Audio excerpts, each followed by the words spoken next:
Welcome to Bruce Hurwitz Presents Meet the Experts. I'm your host, Bruce Hurwitz of Hurwitz Strategic Staffing. You can find us on the web at hsstaffing.com.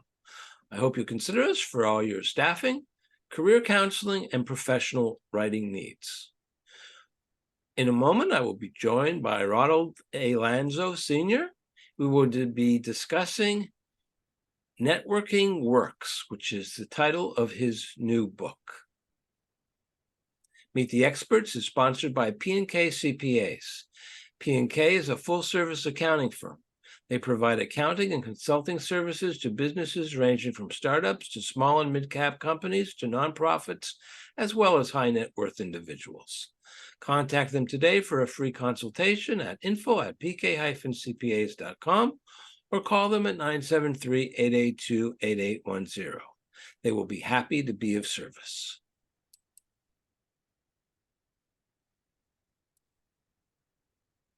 Ron, welcome to the show. Thank you, Bruce. It's a pleasure to be here. You know, we go way back, actually, and we met through networking. That's right, we did. Now, please take a moment and introduce yourself to our viewers. Good morning, everybody. It's a pleasure to be on Bruce Hurwitz's show today. My name is Ron Lanzo, and I'm a career sales professional for about 5 decades now. I just recently authored a book. Bruce mentioned it a little bit earlier, but it's Networking Works. Done well, it's your recipe for sales success. When I started this book, I did a lot of research on networking, and I discovered that there were already a lot of people out there who had written books, probably several hundred, including the most famous one, Dale Carnegie. Other people, like Ferrazzi, who had written Never Eat Alone. And so I readdressed my approach to this book. And this book became, instead of me telling everybody how to best network, I featured everybody uniquely in each chapter. These people I see as the consummate sales professionals and business owners who really know how to build relationships, starting with networking and developing it into relationship business. Every one of my chapters is outlined and features somebody unique. I think you'll enjoy people like Gary Anzalone. Gary was the inventor of this. Gary was this inventor of synchronized networking, and basically he just took networking to a whole nother level when he ran it at the International Facility Managers Association in New York. And Bruce, as I had mentioned earlier, you and I did meet, I think, through the Chamber of Commerce. Right. We met years ago, and you won't remember this. Well, we were standing, I think it was at a bank, not important, for a Chambers networking event. And we were talking about whatever we were talking about. And this young fella came over and he interrupted us. He didn't know how to be patient, how to wait for us to invite him to join our conversation. He just interrupted us. And he gave us his 90-second pitch. And he said how he helped businesses with their cash flow, et cetera, et cetera, et cetera. And then when he was done, you looked at him, and I remember he was a tall guy. You looked at him and you said, so you do credit card processing. He never mentioned credit card processing, but you knew what business he was in. And he shrunk before our eyes because he was not proud of the fact that he was doing credit card processing. So you cut through the chase, and that was the end of him. He was gone. Well, I hate that I'm that abrupt sometimes, but I had been through a lot of networking groups where I had met people, and I think I mentioned this to you, and I say it throughout my book. Networking is not about showing up and throwing up. It's not about trying to sell everybody you bump into or running into a nonstop 2-minute elevator speech. It's about saying hello to people, introducing yourself, finding out who they are, asking them questions about what it is they do. More importantly, what do they enjoy on their free time? What are their hobbies? What do they like to travel to? that's when the person opens up to you and starts to tell you, share with you much more than he's going to share or she's going to share with you if you just ask them what they do for a living. And I think I had probably, when that happened, I had probably already met 2 or 3 people just like that in leads groups that were in fact selling credit card processing. And that's why I jumped all over Sure, it. But sure.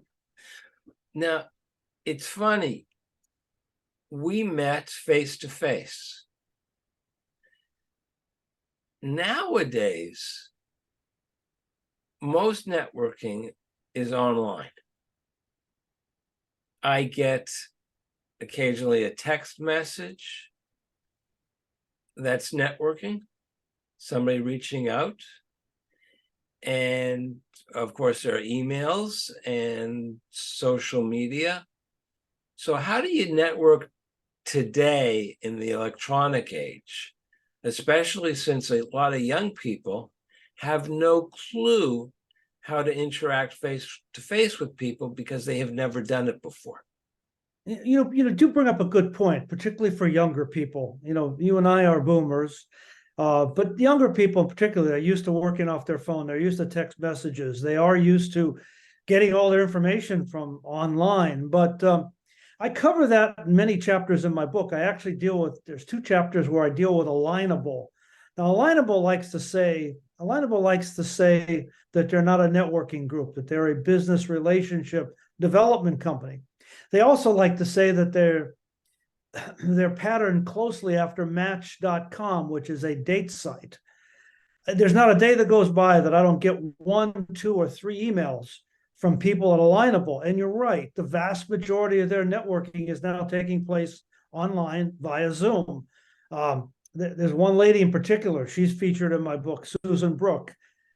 She does networking for introverts, which is kind of clever. She's certainly not an introvert, but in fact, when I interviewed her for the book, I said I'm diametrically opposed. I'm the opposite of an introvert. But I guess, Bruce, you have to balance today. You have to balance the needs of the younger people who want to do it via Zoom, but people still want to meet in person. People really miss Adrienne Miller. Adrienne Miller's in my group. She has done the best job, I think, in terms of mixing and blending some Zoom meetings, some with some in-person meetings.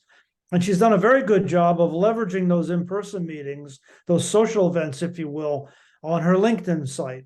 So I think that's how you could kind of address the issue of blending social media, Zoom, and in-person networking together. Your networking is all related to sales. It's to improve sales, to secure sales, to upsell. You are a salesman. That's true. Nothing wrong with that. And for the record, you are not a used car salesman by any stretch. Thank you. I'm not. Were you the one that told me that he started his sales career the day after he was discharged from World War II? No, it wasn't me. Wasn't you? My father was in World War II. My uncle, who just raised me and passed away, was in Korean War. But I got deferred in the Vietnam War. I was on my way to Fort Dix before I got deferred. Anyhow, so I did not get a chance to serve my military. But I did start, as soon as I became available, I got a job with XEROX, and that's where my career began. And again, I cover some of those things in my book. There were some interesting jobs that I did. While my first job, I think, was with National Cash Register, and I sadly lost that. Then I was eligible for the draft, couldn't find a job.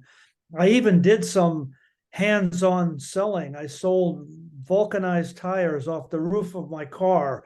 I drove down to Long Island, put them on the top of my car, drove them to Connecticut, and then sold them to used car dealerships. So I've tried a variety of different things in my life. I even did at one point siding, aluminum siding and roofing, door to door.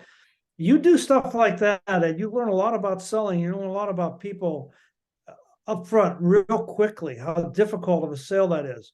But I think, to be honest with you, when I was at Xerox, we were the premier sales force in the world. I mean, IBM, Xerox, possibly National Cash Register, they were the leading sales trainers in the world at the time for corporate sales. And so I learned a lot at Xerox, and I worked at 666 Fifth Avenue. I worked in a Midtown branch. We had 4 branches in Manhattan. We had 200 salesmen. And when I talk about that in my book, my life in sales before I learned about networking was literally just knocking on doors, cold calling, talking to people, looking to start up a conversation, trying to find some business. Networking takes the complete reverse of that and says, I'm going to go out and talk to people. I'm going to get to know them. They're going to get to know me. They're going to understand what I do. I'm going to try to help them further their business. At the same time, when I help them get business, what goes around comes around. They're going to help me when they can. And so that's how networking works. It's a way of meeting people. It's establishing a connection and then developing that relationship further is where it becomes challenging. When you convert a contact into a business relationship for life, that's the real power of networking. You mentioned introverts. I don't remember if it was you or someone else told me that anyone can be trained to do sales, if they're an introvert or they're an extrovert. I think I did tell you that. It's Myers-Briggs who confirmed that. 2 psychologists from University of Pennsylvania, University of Pittsburgh. There are 16 personality traits. All 16 personality traits can be taught to sell because selling is learned behavior. So you don't have to be an extrovert. You could be an introvert, still be successful at sales. Now, there are plenty of people who are fine doing what we're doing right now. They have no problems being online and introducing themselves to people online. There are people like me who have no problems at all speaking in front of a crowd. However, like Johnny Carson, I am very shy. I am an introvert, and it is very difficult for me to go over to a stranger and introduce myself. Now, I know how to do it, and I've come up with tricks for doing it so that I can do it. And people have told me that I do it very well, and they're shocked to hear that I'm very nervous at first. How would you advise someone who's transitioning from meeting people online to meeting people face to face, especially if they're introverts? Well, they're going to have to do it. And I would say to them, listen, read my book and see the number of organizations that you might be able to join that where people do the similar kinds of things that you do. Find industries that cater to your career or what it is you do for a living. Engineering, architecture, interior design. There are so many different organizations out there that operate, and they pull people together under an umbrella. In fact, when I started the book, I was shocked at how many more new ones had popped up that I didn't know about. I knew about the Professional Women in Construction. I knew about BOMA, Business Office Manager Association. I had known about IFMA, International Facility Manager Association, but I discovered another dozen that I didn't know even existed, some of which had just popped up recently that are catering to very specialized niches like medical construction. There's a whole new group that popped up that handles people who are in that field to help people build facilities for healthcare. And you just have to get comfortable. You have to go to a meeting and you have to get out there, introduce yourself, say hello. I think when you go to a networking event, you can look around the room and you can pretty much see who the shy people are. I'm not going to say they're wallflowers or whatever, but they're not running around shaking hands with everybody and talking to everybody. So you find that individual and you approach them very subtly and say, hi, my name is Ron. Hi, my name is Bruce. I'm with so-and-so. Is this your first time here? just whatever you could do to get them to start talking, but encourage them to do that, encourage them to ask the right questions. You know, I said earlier, what do you do for a living? Everybody always asks that. What do you like to do for a hobby? What are your hobbies? What do you like to do for vacation? You really will get people to open up very quickly when you start doing that. And ask open-ended questions. Don't ask questions that are going to get you a yes or no answer. Ask something that's going to make them open up and start talking. You acquainted with? Listen more than you talk. Listen more than you talk. Are you acquainted with the tombstone question? I don't know if I've used the tombstone. I think you will. You'll remember it. When I was researching networking, I came across someone, don't remember who said the best question to ask is the tombstone question. Okay, and to ask it at the very end when you're saying goodbye, and to write the answer on the back of a card of that person's business card. Right. Which, just as an aside, when you have your business card printed up, never have the back glossy so that you're able to, so that other people can write on the back. A great tip. That's a great tip, Bruce. The tombstone question is, what would you like written on your tombstone? Because it's going to be very short, and that's going to be what's most important. Good father, good husband, good man. Nothing about business. So family built a business that provided for 1,000 families. His direction is business. Excellent fisherman. Excellent outdoorsman. Well, now you know what his hobby is. But once you know what the person's primary source of gratification is, you know how to deal with them. I agree, absolutely, and I have heard of it. Yes, I think the twist on that sometimes is, what would you like to be known for most as your last day on Earth? You can't. I could never go up to somebody and say, "So, what do you want written on your tombstone?" It just doesn't.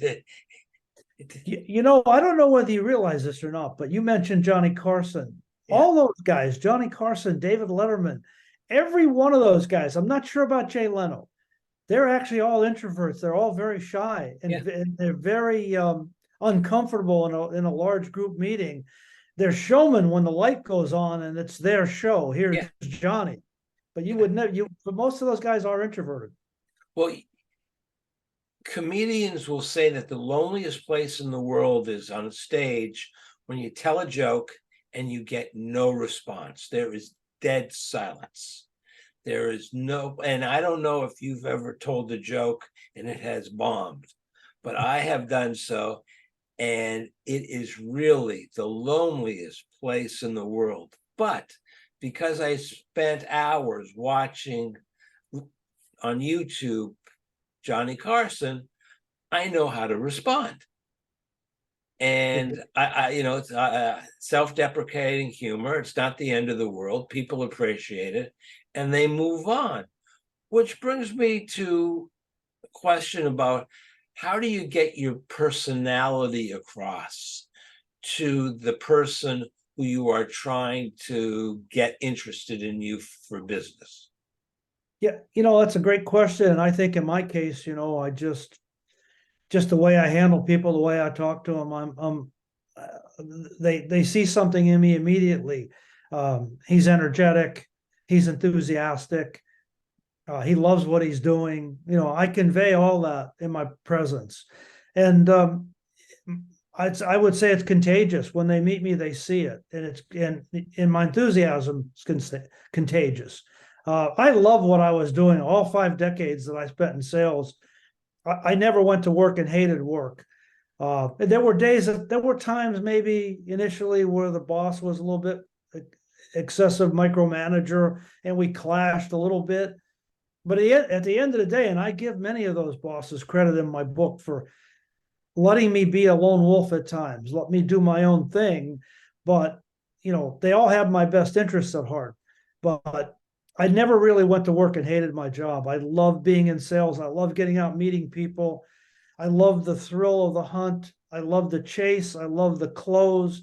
At the end of the day, probably one of the reasons I was always successful in everything I did in sales was I looked for a customer's problem and I tried to provide a solution.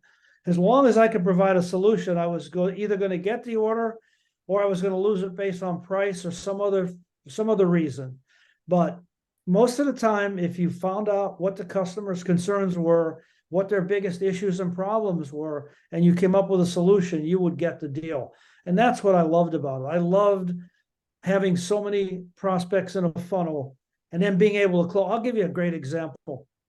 Rental, my last 15-year career at American Furniture Rentals. I did a variety of things. I did corporate rentals. I did some residential rentals. I did some event rentals, even though I wasn't supposed to do event rentals.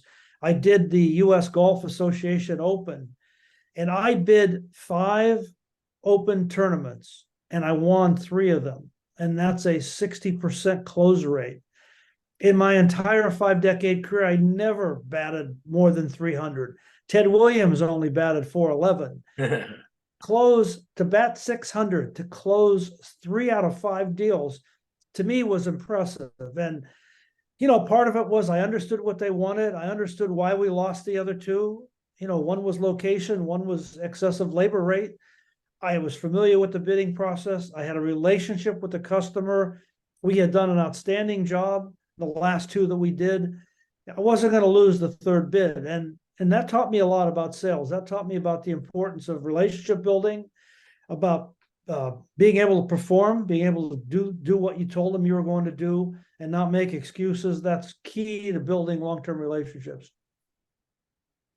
Ron, we're almost out of time. Before I let you go, I want to share your contact information, and I'll put us back up. And I have one last question for you. Is there anything that I did not ask that you wish I had asked? And if I had asked, what would you have said? No, I think you covered just about everything I was expecting in an interview about my new book. After all, my book is Networking Works. But I think one of the things I'm trying to do with Ralco Enterprises, LLC, is make my expertise available. My 5 decades in sales as a consummate sales professional, my 44 years in the office furniture industry. I am available to people that may need career counseling for sales reps, may need a presentation on how to network effectively. I would make myself available on a fee basis, and I would welcome anybody you would refer my way, Bruce. Thank you. Well, thank you, Ron. This has been informative and entertaining, and I thank you. As I said, you and I go way back, and you've been a good friend, and I'm glad I had the opportunity to be on your show. Thank you very much. My pleasure. And thank you, everyone, for watching. As always, please stay focused on success.